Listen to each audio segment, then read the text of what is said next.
প্রিয় শিক্ষার্থী, জাতীয় বিশ্ববিদ্যালয়ের অনলাইন ক্লাসে সবাইকে স্বাগতম। করোনাকালীন শিক্ষা কার্যক্রম চলমান রাখার স্বার্থে জাতীয় বিশ্ববিদ্যালয়ের উদ্যোগে অনলাইন ক্লাসে সংযুক্ত হতে পেরে আমি আনন্দিত। সবাইকে স্বাস্থ্যবিধি মেনে চলার আহ্বান জানাচ্ছি। ক্লাস শুরুর আগে আমি আমার পরিচয় উপস্থাপন করছি। ডক্টর মোহাম্মদ আব্দুল মজিদ, সহযোগী অধ্যাপক বাংলা, সরকারি এডওয়ার্ড কলেজ, পাবনা। আজকে আমাদের আলোচ্য বিষয় বৈষ্ণব পদাবলীর শিল্পগুণ বিচার। তোমরা জানো, মধ্যযুগের সাহিত্যে পদাবলী সাহিত্য আমাদের সাহিত্যের অত্যন্ত সমৃদ্ধ একটি ভাণ্ডার। আমরা এই ভাণ্ডারে কী আছে আমাদের আলোচনাকে ফলপ্রসূ করবার জন্য বিস্তারিতভাবে তোমাদের সামনে বিষয়গুলো উপস্থাপন করব। আশা করব তোমরা সবাই মনোযোগ সহকারে আমার সাথে অবস্থান করবে। প্রিয় শিক্ষার্থী, আমরা একটু দেখে নেই আমাদের স্লাইডে আজকের এই আলোচনায় আমাদের শিখন ফল কী আসবে।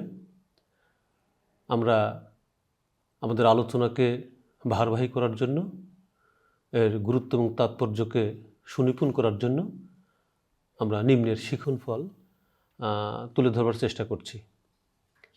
আমরা লক্ষ্য করব বৈষ্ণব পদাবলীর ভাবের গভীরতা নিয়ে শিখন ফলে এ বিষয়ে আলোচনা করব। মানব প্রেমে ধর্মীয় সঙ্গীত হিসেবে এর মর্মার্থতা বোঝা যাবে। গীতিময়তার সাথে রোমান্টিকতার অপূর্ব সমন্বয় অনুধাবন করা যাবে। প্রেমের অভিনবত্ব ও প্রাকৃতিক পরিবেশের স্বরূপ ব্যাখ্যা করা যাবে। ভাব, ভাষা, ছন্দ, অলঙ্কার ও রস বিচারে শৈল্পিক মহিমা উদ্ঘাটন করা যাবে। আমরা লক্ষ্য করছি আমাদের শিখন ফলে বেশ কিছু বিষয় উঠে এসছে। সেখানে পদাবলীর ভাবের গভীরতা, ধর্মীয় সঙ্গীত হিসেবের মর্মার্থতা, গীতি কবিতার মধ্যে যে রোমান্টিকতা তার অপূর্ব সমন্বয়, প্রেমের মধ্যে যে অভিনবত্ব এবং প্রাকৃতিক পরিবেশের যে স্বরূপ সেটি সম্পর্কে আমরা জানতে পারব। সর্বোপরি বৈষ্ণব পদাবলীর মধ্যে যে ভাব, ভাষা, ছন্দ, অলঙ্কার আছে এবং শৈল্পিক মহিমায় যে সমুজ্জ্বল সে বিষয়ে বিস্তারিত আলোচনা হবে। এটি ছিল আমাদের শিখন ফল। প্রিয় শিক্ষার্থী, আমরা আমাদের শিখন ফলকে সামনে রেখে আমরা আমাদের আলোচনাকে গতিশীল করতে চাই। তার আগে চলো আমরা একটু দেখে আসি বৈষ্ণব পদাবলীর সমাজ দর্শনটা কী ছিল। আমরা তার সাথে পরিচিত হবার চেষ্টা করি। আমরা আমাদের স্লাইডে লক্ষ্য করছি যে তৎকালীন যে সমাজ ব্যবস্থা, সেই সমাজ ব্যবস্থার যে শাসন, শোষণ এবং বিচিত্র উপকরণ এবং ব্যবস্থা নিয়ে সেই সমাজ সমৃদ্ধ ছিল। সেই সমাজের স্বরূপটা আমরা একটু দেখে নিই। আমরা লক্ষ্য করছি তৎকালীন সমাজ দর্শনের মধ্যে প্রথমে লক্ষ্য করছি তুর্কি আক্রমণ ও বাঙালি জীবনের বহুমুখী বিপর্যয়। খ্রিস্টীয় চতুর্দশ, পঞ্চদশ ও ষোড়শ শতাব্দীর রাষ্ট্রীয় সামাজিক অস্থিরতার প্রেক্ষাপট, নৃপতিদের জীবনাবসান বা রাজ্যাভিষেক নয়, সামাজিক ভাবাদর্শের রূপান্তর ও ধর্মীয় আদর্শের পরিবর্তন বিশেষভাবে লক্ষ্যযোগ্য। অত্যন্ত গুরুত্বপূর্ণ একটি বিষয় তৎকালীন সমাজ দর্শনে আমরা বিশেষভাবে অনুধাবন করছি এবং বিষয়টি উপস্থাপন করবার চেষ্টা করছি। সেটি হলো নৃপতিদের জীবনাবসান ও রাজ্যাভিষেক নয়, সামাজিক যে ভাবাদর্শ সেটির রূপান্তর ও ধর্মীয় আদর্শের পরিবর্তন কিভাবে হচ্ছে তার একটা স্বরূপ আমরা নির্ধারণ করতে পারব। তারপর লক্ষ্য করছি হিন্দু শাসনের অবসান হয়েছে ও মুসলিম শাসকদের সাম্য, মৈত্রী ও ঐক্যের বাণী প্রতিষ্ঠার সংগ্রাম চলছে।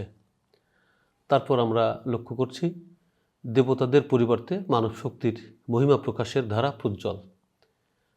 মধ্যযুগের সাহিত্য হতে আমরা আধুনিক সাহিত্যে যখন রূপান্তর করতে যাই তখন এই আধুনিক সাহিত্যের প্রধান সুর ছিল মানব মহিমার জয় কীর্তন করা, মানবের যে শক্তি বা ঐশ্বর্য সেটিকে প্রতিস্থাপন করা এবং সর্বোপরি দেশ, জাতি এবং মানবের কল্যাণে সেটি সুপ্রতিষ্ঠিত করা। অর্থাৎ মধ্যযুগের যে দেবনির্ভর বা ধর্মীয় নির্ভর সাহিত্য, সেই সাহিত্যের সমস্ত প্রতিকূলতা মোকাবেলা করে আধুনিক জীবনের জন্য সহায়ক করে জীবন জিজ্ঞাসার সাথে, জীবন দর্শনের সাথে সেটি একাকার করা, এটি ছিল তৎকালীন সময়ে সমাজ দর্শন। তাহলে আমরা আবার একটু আমাদের সমাজ দর্শনের সাথে পরিচিত হই। সেখানে তুর্কি আক্রমণ ছিল এবং বাঙালি জীবনের বহুমুখী বিপর্যয় ছিল। বিশেষ করে চতুর্দশ, পঞ্চদশ এবং ষোড়শ শতাব্দীর যে রাষ্ট্রীয় এবং সামাজিক অস্থিরতা, সেই অস্থিরতা নিয়ে আমরা দেখছি সেখানে আলোচনা। নৃপতিদের জীবনাবসান বা রাজ্যাভিষেক, একই সাথে সামাজিক ভাবাদর্শের ধর্মীয় এবং আদর্শের পরিবর্তন, হিন্দু শাসনের অবসান, মুসলিম শাসকদের সাম্যমৈত্রী স্থাপন এবং ঐক্য প্রতিষ্ঠার সংগ্রাম, আর দেবতার পরিবর্তে মানবের জয়গান, এগুলো ছিল আমাদের মূলত বৈষ্ণব পদাবলীর সমাজ দর্শন। প্রিয় শিক্ষার্থী, যে কোনো সাহিত্যের সমাজ দর্শন নিরূপণ করেই সাহিত্যের গতি প্রকৃতি ভাবধারা নিরূপণ করা হয় এবং কবি এবং সাহিত্যিকরা ঠিক একইভাবে এই সুর এবং সূত্রকে সমন্বয় করেই তাদের আলোচনা এবং সাহিত্যের রীতি নির্ধারণ করেন এবং সেইভাবেই তারা শৈল্পিক আঁচড়ে সেটি তুলে ধরেন। আমরা পরবর্তী স্লাইডে দেখি আমাদের আলোচনার বিষয়বস্তু কী। পদাবলী সাহিত্য মধ্যযুগের সাহিত্যের, এমনকি আধুনিক সাহিত্যের সৌন্দর্যের একটি আকর। সেখানে বিচিত্র বিষয় নিয়ে গড়ে উঠলেও সেখানকার যে প্রেম এবং প্রেমের মধ্যে যে সৌন্দর্য এবং এই সৌন্দর্যকে কেন্দ্র করে জীবন কত মহিমময় হয়, ঈশ্বর, জীবন, প্রকৃতি, এগুলোর ভাব দর্শন কত নিগুড় হতে পারে, বৈষ্ণব পদাবলী থেকে আমরা মর্মে মর্মে তার শিক্ষা নিয়েছি। কাজে আমরা বিষয়বস্তুর মধ্যে একটু দেখি সেখানে কি বলার চেষ্টা করেছি। আমরা স্লাইডে যাই। স্লাইডে লক্ষ্য করছি বৃন্দাবনের কৃষ্ণলীলা এবং নবদ্বীপ নীলাচলের গৌরাঙ্গ লীলা নিয়েই বিপুলায়তন বৈষ্ণব পদাবলী সাহিত্য। বৃন্দাবন অর্থাৎ শ্রীকৃষ্ণের যেখানে বিহার করেছিলেন, তার লীলা করেছিলেন, তার প্রেক্ষিত রূপ, আর নবদ্বীপ বিশেষ করে আমাদের নদিয়াতে মহাপ্রভু গৌরাঙ্গ যে লীলা করেছিলেন, সেই গৌরাঙ্গ লীলার যে ব্যক্তি জীবন দর্শন এবং তার ভাববিহ্বলতা কীভাবে পরবর্তীতে বাঙালি জীবন তথা ভারতীয় জীবনের সাথে এই দর্শন একাকার হয়ে যায়, তার একটি বিপুল মহিমা নিয়ে এই বৈষ্ণব সাহিত্য গড়ে ওঠে। এখানে আমরা লক্ষ্য করছি তারপর কৃষ্ণের দুটি রূপ এবং এই দুটি রূপের মধ্য দিয়ে সে লীলায় অবতীর্ণ হয়। একটি তার বাল্যলীলা, অপরটি রাধাকৃষ্ণের মধুর লীলা। তারপর লক্ষ্য করছি রাধাকৃষ্ণের যে মধুর লীলা, এটিকে প্রাধান্য দিয়েই বৈষ্ণব পদকর্তারা পদাবলী রচনা করেছেন। তারপর আমরা দেখছি শ্রী চৈতন্যদেব গৌড়ীয় বৈষ্ণব ধর্মের নতুন দর্শন প্রতিষ্ঠা করেন। তারপর দেখছি চৈতন্যদেবের তিরোভাবের পর তার অবতার লীলাকে কেন্দ্র করে বহু বৈষ্ণব পদ রচিত হয়, যেগুলো রাধাকৃষ্ণের প্রেমলীলার আলোকে ব্যাখ্যাত হয়েছে। প্রিয় শিক্ষার্থী, আমরা বিষয়বস্তুর নির্যাস পেয়ে গিয়েছি এবং এখানে বেশ কিছু কথা বলা হয়েছে, বিশেষ করে শ্রীকৃষ্ণের বৃন্দাবন আর গৌরাঙ্গর যে লীলা, এটিকে কেন্দ্র করেই পরবর্তীতে বৈষ্ণব পদাবলী তার নিজস্ব রূপ এবং সত্তা নিয়ে এগিয়ে গিয়েছে। কৃষ্ণের দুটি রূপের কথা এখানে বলছি, বিশেষ করে বাল্যলীলা এবং মধুর লীলা। তারপর রাধাকৃষ্ণের যে মধুর লীলা, সেটিকে প্রাধান্য দিয়েই বৈষ্ণব পদকর্তারা তাদের পদাবলী সাহিত্য রচনা করেছেন, স্পেশালভাবে তারা বিষয়গুলি লক্ষ্য করেছেন। তারপর আমরা শ্রী চৈতন্যদেবের যে গৌড়ীয় বৈষ্ণব, বাংলার বিশেষ করে বাঙালিদের মান, যশ, ঐশ্বর্য, প্রেমের ক্ষেত্রে যে অধ্যাত্মবাদিতা, জীবনের সম্মোহনী ক্ষমতা, ভাবের ঐশ্বর্য, প্রেম, কাম, চেতনার শীর্ষমণিতে অবস্থান করে মানুষ নিজেকে সাধকী রূপে প্রবর্তিত করবে, তার ভাব দীক্ষা। আর এই ভাব দীক্ষাকেই চৈতন্যদেব পরবর্তীতে অবতার রূপে তার সমস্ত যশ দেখার চেষ্টা করেছেন। প্রিয় শিক্ষার্থী, আমরা বিষয়বস্তুর পরবর্তীতে লক্ষ্য করি আমাদের স্লাইডে আমরা কি বলার চেষ্টা করেছি। আমরা লক্ষ্য করছি আমাদের স্লাইডে বৈষ্ণব পদাবলীর ভাষা। যে কোনো সাহিত্যের ভাষা যদি ভাবের উপযুক্ত না হয়, ভাষার যদি ষষ্ঠপূর্ণ রূপ না থাকে, সে সাহিত্য ফলপ্রসূ হয় না, শিল্প নির্ভর হয় না। আর শিল্প নির্ভর না হলে সেটি যুগের বা সময়ের দিক থেকে টিকে থাকে না। কাজেই যুগোত্তীর্ণ বা সময়োত্তীর্ণ হতে হলে সেই শিল্পের ভাষা, ভাব, এগুলোর একটি অনুপম সৌন্দর্য প্রতিষ্ঠা করা দরকার। এই দৃষ্টিকোণ থেকে আমরা বৈষ্ণব পদাবলীর যে ভাষা, এই ভাষা কেমন আমরা একটু স্লাইডে দেখে নিই আমরা সেখানে কি প্রকাশ করেছি। স্লাইডে আমরা লক্ষ্য করছি পদাবলীর ভাব মাতানো, ভাষা মনোমুগ্ধকর। পদাবলী সাহিত্যের যে ভাব আছে, ভাব প্রাণ মাতানো, ভাষা মনোমুগ্ধকর, স্বতন্ত্র ধারা ও বৈশিষ্ট্যের সমুজ্জ্বল। আমরা মধ্যযুগের সাহিত্যে বিশেষ করে চর্যাপদ, শ্রীকৃষ্ণ কীর্তন, এসব সাহিত্য লক্ষ্য করেছি, কিন্তু এর থেকে পদাবলীর ধারাটা সম্পূর্ণ স্বতন্ত্র, আবার বৈশিষ্ট্য সমুজ্জ্বল। তারপর লক্ষ্য করি কোথাও কোথাও আধুনিক গীতিকবিতাকে অতিক্রম করেছে। আধুনিক গীতিকবিতায় তন্ময়তা এবং মন্ময়তা যে বিষয়টা, সেটিকে অনুরণিত ভাবে ব্যঞ্জনায়, দোত্তনায় আমাদেরকে প্রভাবিত করে। কিন্তু বৈষ্ণব পদাবলীর যে ভাষা অনেক সময় আমাদের এই তন্ময়তা, মন্ময়তা এগুলোকে অতিক্রম করেছে। বিশেষ করে ভাব এবং ভাষার যে সমন্বয় এবং ঐক্যের যে রূপ, এটি আমাদেরকে বিশেষভাবে মুগ্ধ করে। তারপর আমরা লক্ষ্য করেছি একটি নতুন বিষয়, সেটি পদাবলীর যে ভাষা তার মধ্যে আমরা ব্রজবলী রূপ লক্ষ্য করি। অর্থাৎ বাংলা এবং মৈথিলি ভাষার, কখনো কখনো হিন্দি ভাষার সমন্বয়ে এই ভাষার একটা স্বাদ বা গন্ধ আমরা পেয়েছি এবং মনে হচ্ছে এটি মাতৃভাষার একটা নির্যাস রূপ এবং গন্ধে বিভোর হয়ে উঠেছে।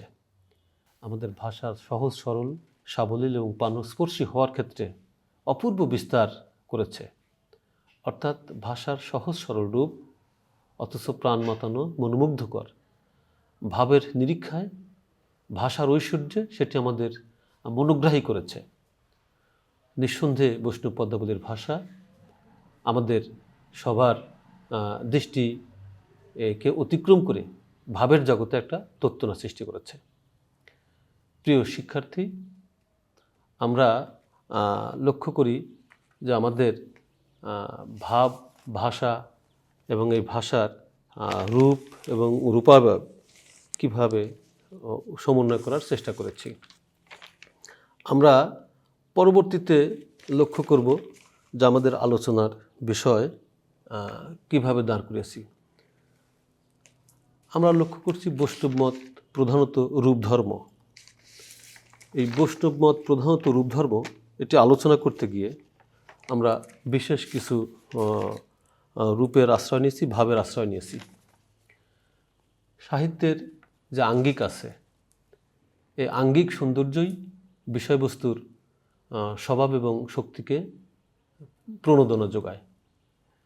সেখানে বলছি যে ভগবান এবং ভক্তি তিনটি জিনিস বৈষ্ণব পদাবলীতে একাকার। এই একাকার সূত্রে ভগবান হচ্ছে রূপের আকর এবং গুণের ভাণ্ডার। অর্থাৎ ভগবানের ঐশ্বর্য হচ্ছে রূপ এবং গুণের মধ্যে বিস্তরণশীল। তারপর লক্ষ্য করছি রূপময় ভগবানের প্রতি পূর্বরাগ ও অনুরাগের উদয় হয়।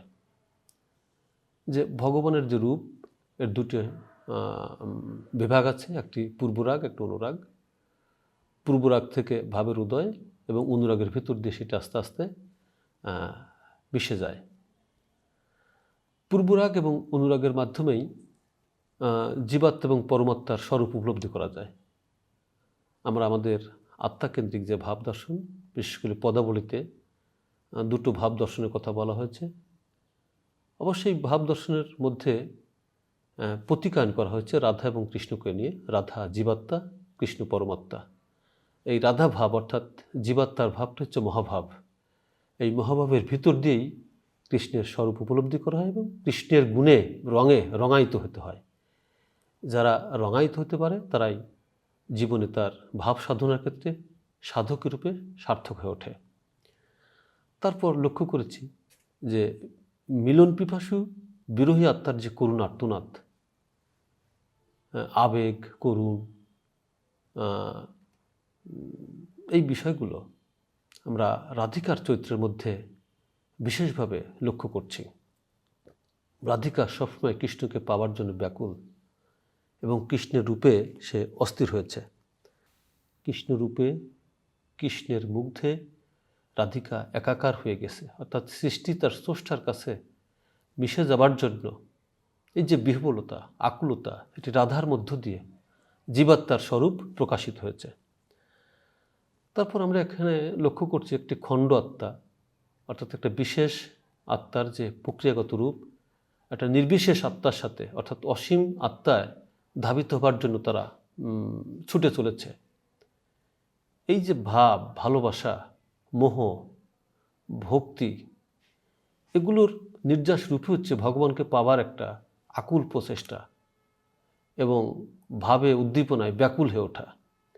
রাধা তার সমগ্র সত্তা নিয়েই তার ভক্তি, তার ঐশ্বর্য, তার প্রেম, তার কামনা, তার বিরহ, তার চেতনার সমগ্র সারথি হয়ে তিনি শ্রীকৃষ্ণ ভগবানের কাছে সমস্ত কিছু বিলিয়ে দেবার জন্য উদ্গ্রীব হয়েছেন।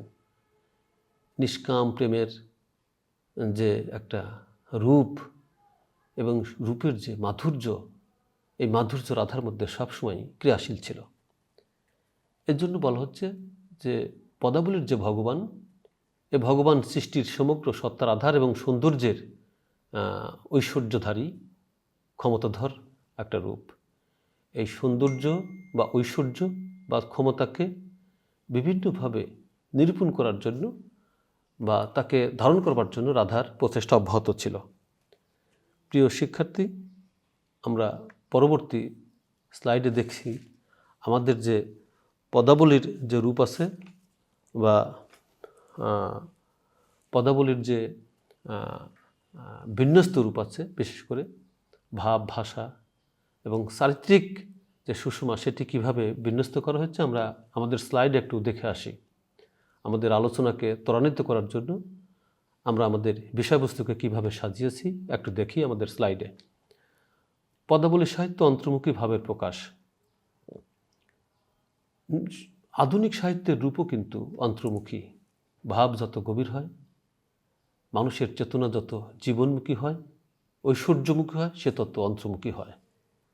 আমরা পদাবলীতেও কিন্তু যদিও মধ্যযুগের সাহিত্য, কিন্তু নির্যাস এতটাই গভীর এবং এতটাই সাবলীল যে মানুষকে সমঝদারিত্ব প্রদান করে, ভাবের অন্তর্জগতে অন্তর্মুখী রূপে নিজেকে আস্তে আস্তে বিলীন করে ফেলে। চৈতন্য পূর্ব, চৈতন্যোত্তর যে পদ সাহিত্য, সেখানে ভাবগত বা রসগত ভিন্নতা আছে, আঙ্গিকগত ভাষাগত ভিন্নতা নেই। আমরা চৈতন্য পূর্বে অর্থাৎ গৌরাঙ্গ মহাপ্রভুর যে গৌরীয় দর্শন এবং তার পরবর্তী যেসব কবিরা পদাবলী সাহিত্য রচনা করেছেন, এখানে ভাষা এবং আঙ্গিকগত কোনো পার্থক্য নেই। একই রূপে, একইভাবে, একই ভাষার দ্বারস্থ হয়ে তারা পদাবলী রচনা করেছেন। কিন্তু চৈতন্য পূর্বে কিছু পার্থক্য ছিল, সেখানে ভাবগত কিছু পার্থক্য ছিল। এই ভাবের পার্থক্যকে পরবর্তীতে বিভিন্নভাবে রূপায়ক করে, রূপের আকরে নিয়ে সেটি ফলপ্রসূ করার চেষ্টা করা হয়েছে। প্রিয় শিক্ষার্থী, আমরা পরবর্তীতে লক্ষ্য করছি যে এই বিষয় বিন্যাসের মধ্যে যে ভাষা রূপটা ছিল অত্যন্ত পরিশীলিত এবং গুরার্থবাহী। 8 থেকে 16 চরণ পর্যন্ত এই পদাবলীর ভাষার পরিধি। চরণকে আমরা যদি ভাষার একটা মাধ্যম বা আঙ্গিক ধরি, সেখানে লক্ষ্য করছি 8 থেকে 16 চরণ পর্যন্ত পদাবলীর পরিধি। তারপর আমরা লক্ষ্য করছি এই পদাবলীর পদগুলো পূর্ণাঙ্গ এবং স্বাধীন। তারপর বৈষ্ণব পদাবলীর যে গান, এটি একাধারে গীতি কবিতা। এর পরবর্তীতে লক্ষ্য করছি যে পদাবলীর মধ্যে যে মৈথিলি, হিন্দি ও বাংলা ভাষা আছে, এটি মিশ্রণজাত। বিশেষ করে মৈথিলি এবং বাংলা ভাষা আর মিশ্রণের ফলে ব্রজবলি রূপ নিয়েছে। এই ব্রজবলি ভাষায় অনেক পদ বিশেষ করে বিদ্যাপতি, গোবিন্দ দাস রচনা করেছেন এবং এই রচনা করার ফলে ভাষার মধ্যে এমন একটা আকর্ষণ রূপ সৃষ্টি হয়েছে, এমন একটি সম্মোহনী রূপ সৃষ্টি হয়েছে, এর সুর, সূত্র, অভিনব রূপ আমাদেরকে প্রতিনিয়তই ভাবায়, কাঁদায় এবং আকৃষ্ট করে। প্রিয় শিক্ষার্থী, আমরা আমাদের পরবর্তী আলোচনায় যাই, দেখি আমরা সেখানে কি বলার চেষ্টা করেছি। আমরা পাত্রপাত্রীর স্বরূপ লক্ষ্য করছি আমাদের স্লাইড, যে বৈষ্ণব পদাবলীতে যে পাত্রপাত্রী আছে সেখানে তারা কিভাবে সক্রিয় হয়ে উঠছে, জীবন্ত হয়ে উঠছেন। প্রেমের যে কোনো শক্তিই যদি কারো রসজ্ঞ প্রণোদনায় নির্ভর করে, যদি তার আস্বাদন প্রক্রিয়া সে নিজেকে বিভোর করে, তাহলে সে চরিত্র, সে জীবন সবসময় ক্রিয়াশীল হয়, সতেজ হয়ে ওঠে। প্রেমের যে সঞ্জীবনী সুধা, রূপের যে শক্তি, ভাবের যে ঐশ্বর্য, এগুলোই তো মানব জীবনকে মহিমান্বিত করে। সৃষ্টি এবং স্রষ্টার সমগ্র সত্তাকে বোঝার, জানার জন্য আসক্তি আত্মার প্রতিনিয়ত একটা গতি, চঞ্চলতা লক্ষ্য করা যায়। সেই দিক দিয়ে আমরা দেখছি রাধা এবং কৃষ্ণের যে প্রেম, এখানে সেই প্রেমটাই মূলত উপজীব্য করে তোলা হয়েছে।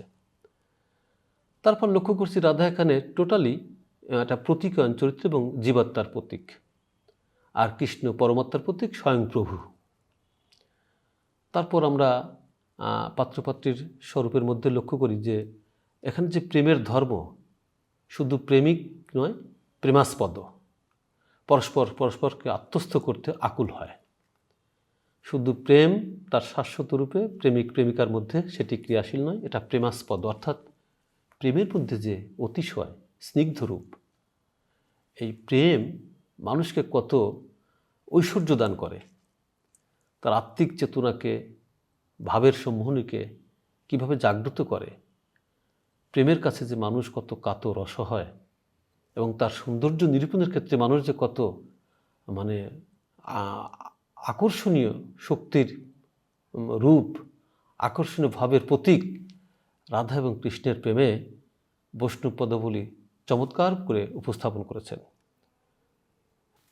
তারপর আমরা লক্ষ্য করেছি এটা যুগল রূপের একটা সাধনা।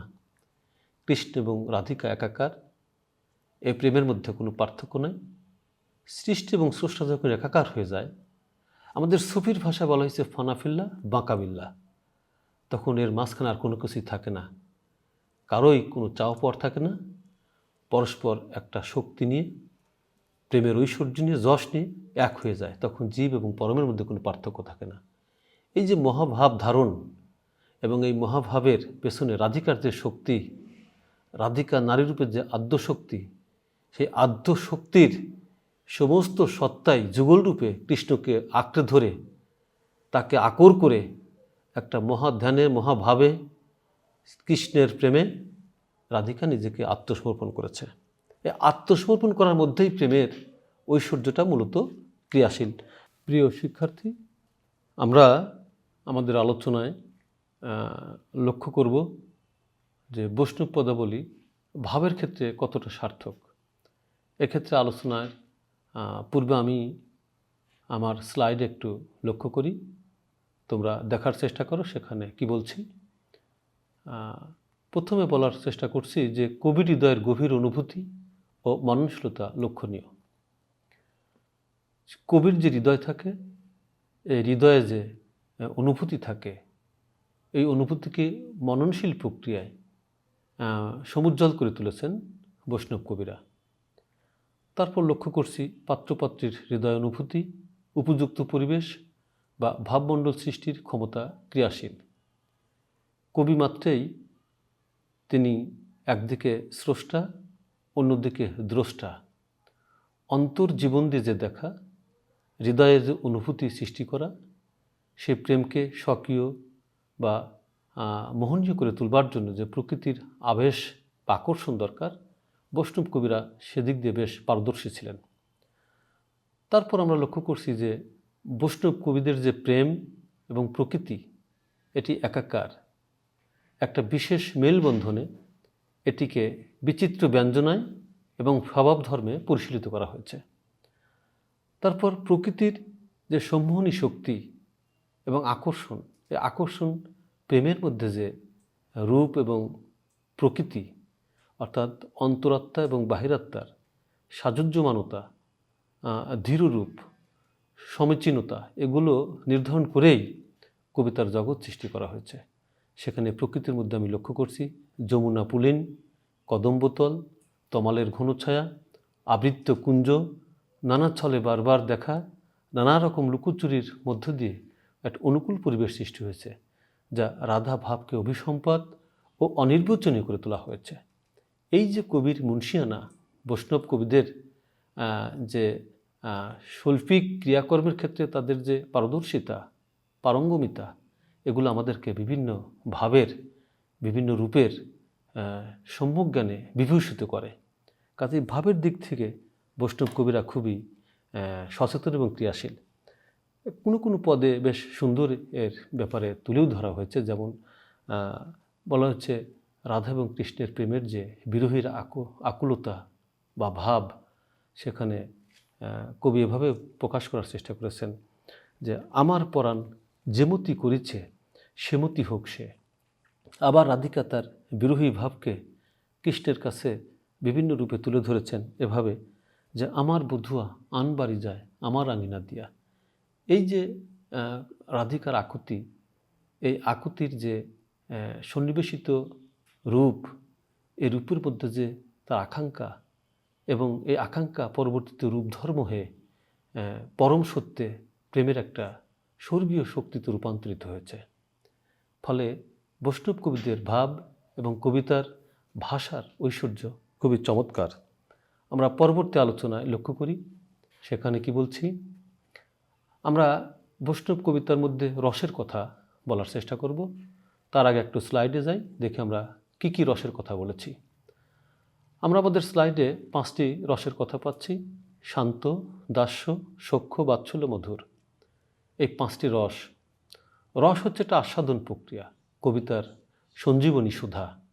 রসের ভিতর দিয়েই কবি, পাঠক, আমাদের দর্শন প্রাণবন্ত হয়, সক্রিয় হয়।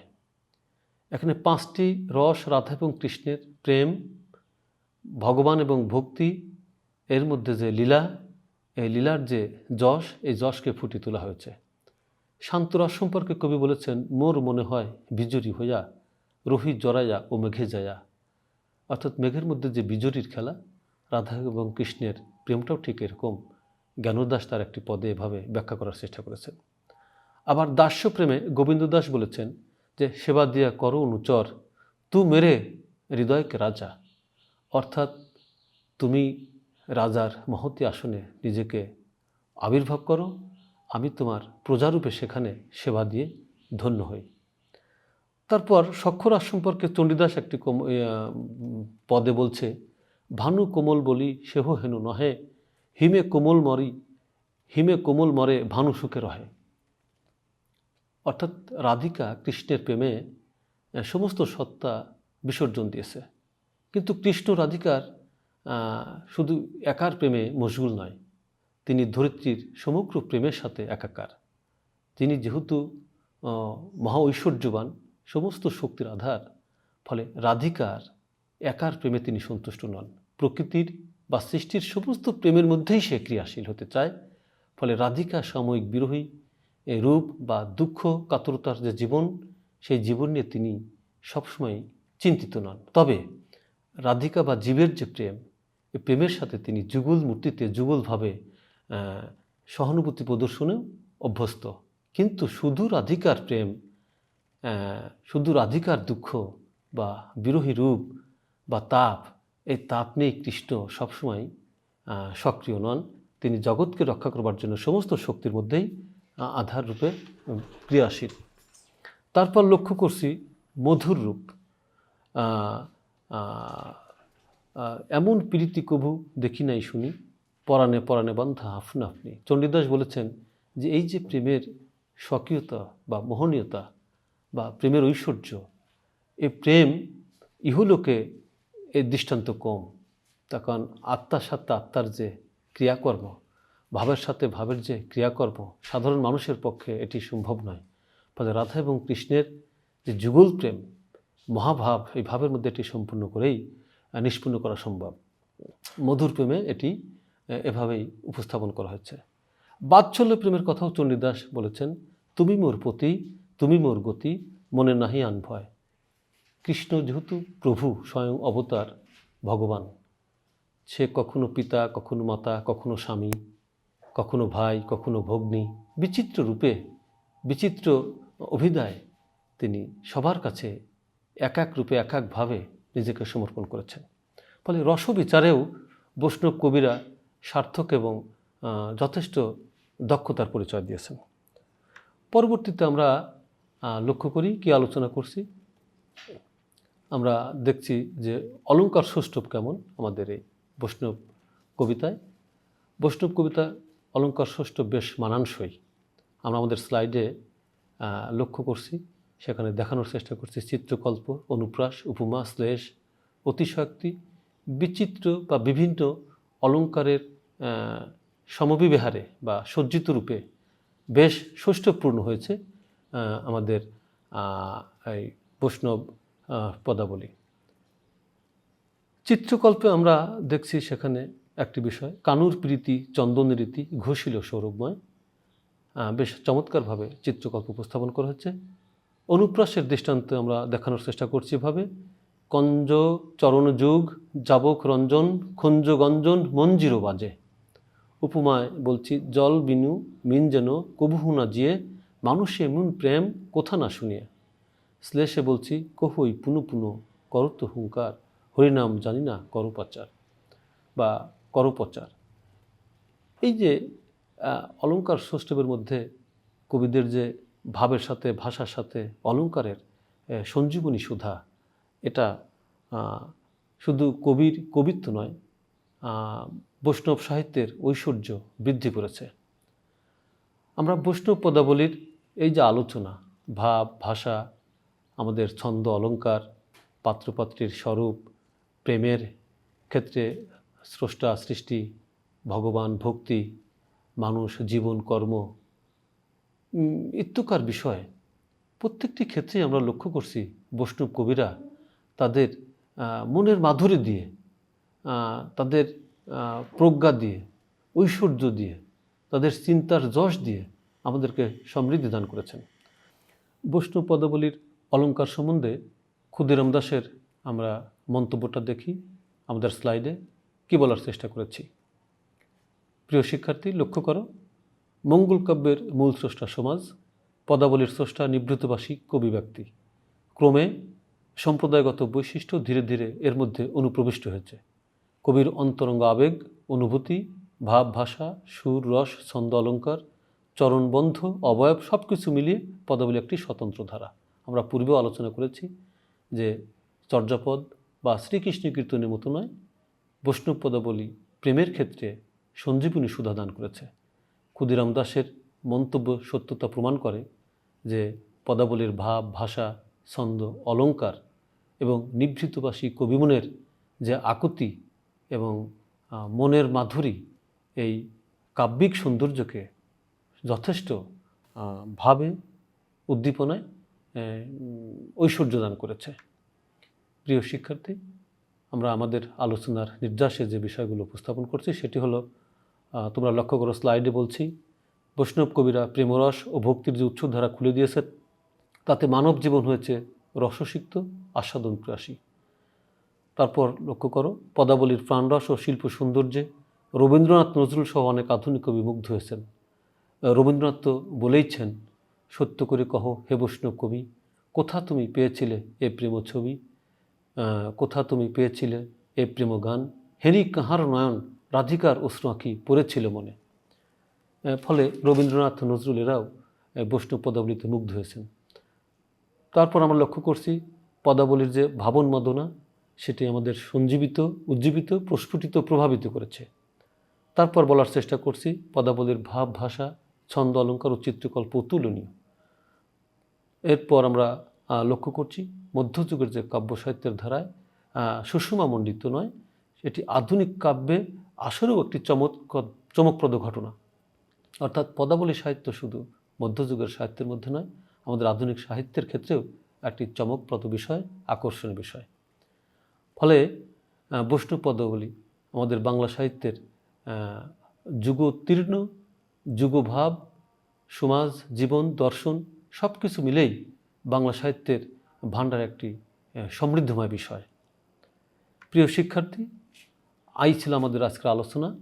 আমার আলোচনা এবং তোমাদের এই ক্লাস থেকে শিক্ষণীয় বিষয় নিয়ে আমরা একটি মূল্যায়নের দিক লক্ষ্য করছি এবং এই মূল্যায়নের সাথে তোমরা সম্পৃক্ত হও। দেখি আমি কিভাবে আজকের আলোচনাকে মূল্যায়ন করছি। আমি প্রথমে দেখো আমার স্লাইডে মূল্যায়নের প্রথম প্রশ্ন করছি, পদাবলী সাহিত্যের উৎস কী? উত্তর, বৃন্দাবনের কৃষ্ণলীলা ও নবদ্বীপ নীলাচলের গৌরাঙ্গ লীলা নিয়েই বিপুলায়তন বৈষ্ণব সাহিত্য গড়ে উঠেছে। ধন্যবাদ। দ্বিতীয় প্রশ্ন, বৈষ্ণব পদাবলীতে রস কত প্রকার ও কী কী? উত্তর, 5 প্রকার, যথা শান্ত, দাস্য, সখ্য, বাৎসল্য, মধুর। ধন্যবাদ। তৃতীয় প্রশ্ন, সই কে বলে প্রীতি ভালো, হাসিতে হাসিতে প্রীতি করিয়া কান্দিতে জনম গেল, পত্রিকার রচনা? উত্তর, চণ্ডীদাস। ধন্যবাদ। 4 নম্বর প্রশ্ন, ব্রজবুলি ভাষা বলতে কি বুঝো? উত্তর, বাংলা ও মৈথিলি ভাষায় মিশ্রিত পদকে ব্রজবুলি ভাষা বলে। ধন্যবাদ। আমাদের মূল্যায়ন অনেক ক্ষেত্রেই সার্থক হয়েছে। প্রিয় শিক্ষার্থী, আমরা আমাদের মূল্যায়ন এবং আলোচনার প্রেক্ষিতে তোমাদের জন্য কিছু বাড়ির কাজ নির্ধারণ করেছি। আমি 4টি প্রশ্ন নির্ধারণ করেছি। তোমরা বাড়িতে নীরবে নিভৃতে তোমাদের মনে করে পাঠ্যপুস্তক এবং সহায়ক গ্রন্থাবলীর আশ্রয় নিয়ে বাড়ির কাজগুলো সম্পূর্ণ করবে।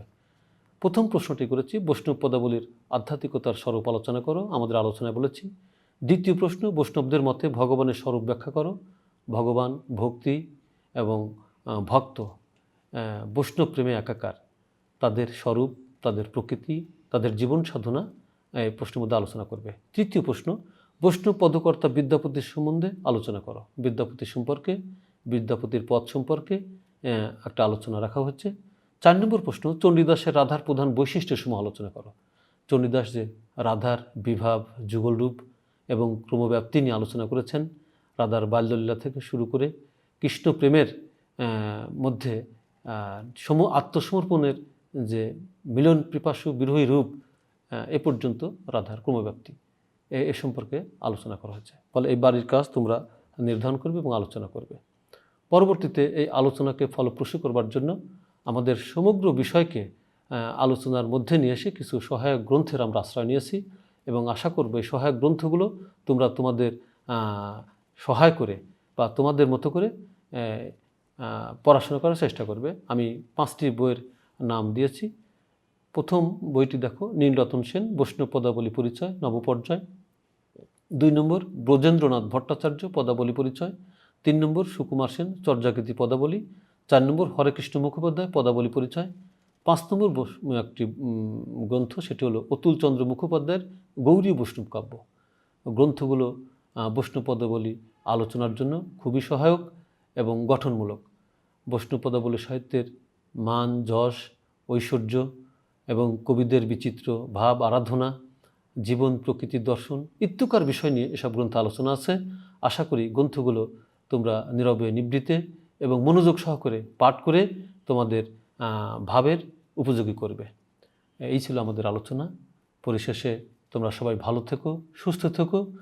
আজকের মতো আমার আলোচনা শেষ করছি। তোমাদের সবাইকে আন্তরিকভাবে ধন্যবাদ।